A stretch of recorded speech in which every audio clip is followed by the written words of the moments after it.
I had no real reason to be out so late, except that I needed to clear my head.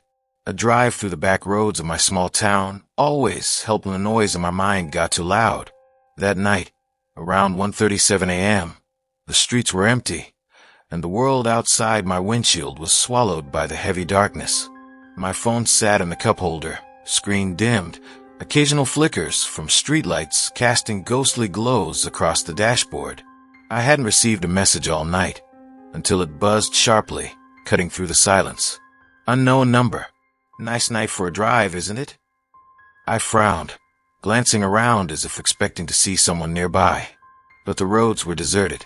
Probably just a prank, I told myself. Small towns bred boredom. I kept driving. A few minutes later, another buzz. Unknown number. Love the red hoodie, by the way. Looks good on you. I stiffened. I was wearing my red hoodie. The air around me suddenly felt thicker, like the car had lost all its oxygen. I swallowed hard and quickly locked my doors. The road ahead stretched into nothingness, and the trees lining either side seemed to lean inward, their branches scraping against each other like bony fingers. Another message. Unknown number. Don't bother locking the doors. It won't help. I jerked my head around, checking the back seat even though I knew I was alone when I got in. Every hair on my body stood up. I considered turning around, but curiosity and fear rooted me in place. The next turn led me deeper into the woods. A heavy fog rolled over the asphalt, swallowing the reflectors and blurring my headlights. The world narrowed to what little I could see in front of me. The phone buzzed again. Unknown number. You always drive this way when you're upset. Ever since you were 16. I slammed the brakes. How did they know that? That night years ago, when my parents had their biggest fight, I disappeared into the same winding back roads to escape. No one should know that. No one. The screen flickered, struggling to stay on. The battery was draining fast, even though it had been nearly full when I left. Another message came through. Unknown number. It's okay. I'll be seeing you really soon. Just one more mile. Heart hammering against my ribs, I realized something terrifying. I had no signal anymore. The bars had vanished. Nowhere to call for help. The road ahead twisted sharply, and standing there, in the middle of the street, was a figure. I swerved violently, barely missing it. My tire skidded, and the car lurched to a stop sideways across the road. I tried to steady my breathing, tried to think. The figure had disappeared. The screen buzzed one last time. Unknown number. You shouldn't have swerved. Now I'm closer.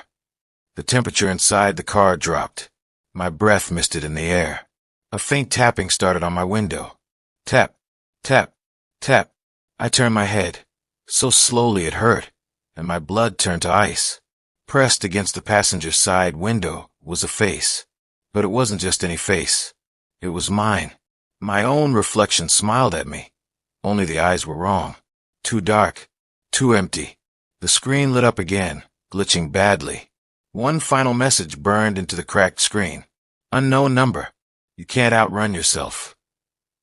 And before I could even scream, the door handle jiggled. The door handle jerked violently once, twice, then stopped. I squeezed my eyes shut. Heart beat a deafening drum in my ears. Maybe if I stayed still, it would go away. Maybe this was all in my head. Silence. Carefully, I cracked open one eye. The window was clear. The figure was gone. I dared to breathe again, fumbled for the ignition, and twisted the key. The car sputtered. Once. Twice. Dead. Panic clawed at my chest. I tried again, more desperately. Nothing. Then, through the heavy fog, a new shape appeared ahead, a glowing, old gas station, its buzzing fluorescent sign barely piercing the darkness. I didn't remember passing it before, but right now, it felt like salvation. Grabbing my phone, I bolted from the car and sprinted toward it, sneakers slapping the wet asphalt. The gas station door swung open with an eerie creak, revealing a dim, empty interior. No clerk, no music, only the hum of the fluorescent lights, some of them flickering spasmodically. I stumbled to the counter, slamming my hand on the dusty bell. No answer. My phone buzzed again. I almost didn't want to look, but I did. Unknown number. Welcome. We've been waiting for you. I dropped the phone, heart racing. That's when I noticed it. Rows and rows of security monitors mounted behind the counter.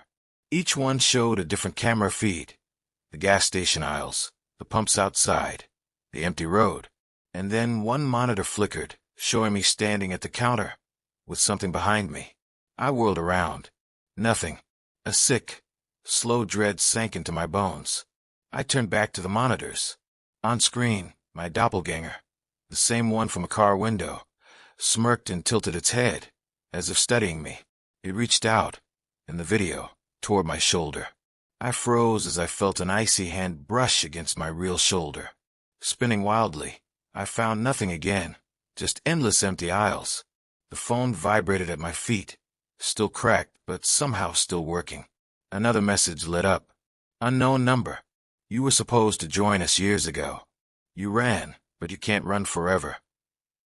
I backed away from the counter, breathing fast, the stench of old gasoline filling my nostrils. I had to get out. Now, I turned to the door, and froze. Standing there, blocking my way, was me again. But this time, not just one. There were dozens of me. Some smiled sickly. Some wept blood. Some just stared with hollow, gaping mouths. All of them whispering in perfect, broken unison. Stay. I stumbled backward, slamming into a shelf. Cans and snacks toppled around me. Somewhere above, the lights buzzed louder, the sound rising to a frantic, ear-splitting pitch. One of the doppelgangers stepped forward. This one looked older, gaunt, sunken-eyed. It opened its mouth wider than any human should be able to. From the black pit of its throat, a sound emerged, recording. It was my voice. From years ago. 16 years old. Sobbing during that first night drive after my parents' fight, whispering, I wish I could disappear. I wish I was someone else. The realization hit me like a punch to the gut. This thing had heard me, and it had been following me ever since, feeding on that wish, waiting, becoming. The doppelgangers began to close in, arms reaching, faces splitting into horrid, two wide smiles. My phone buzzed one last time. Unknown number. It's time to make your wish come true. And then, everything went black. When I woke up, I wasn't in the gas station anymore. I was lying in the middle of the road. My hoodie was soaked with dew, my fingers frozen and stiff. Above me, the sky was bleeding into the faint light of dawn. For a second, I thought it had all been a dream. Just a horrible, vivid nightmare. Until I sat up. My car was still there, half-ditched in the gravel, headlights dead. But the gas station, the one that had seemed to glow like a beacon, was nowhere in sight. Just a long, empty stretch of cracked asphalt, surrounded by endless trees. My phone was still clutched in my hand, screen shattered. One last message blinked on it. Unknown number. Thank you for letting me out. I blinked at it, confused, heart starting to pound again. And that's when I caught my reflection in the cracked side mirror of my car. It was subtle at first, just a wrongness around the eyes, a slight twist of the mouth. But the longer I stared, the more I realized it wasn't really me. My skin looked too pale. My smile didn't belong to me. And in the depths of my own eyes, I could see something else peering back. Something ancient. Something hungry.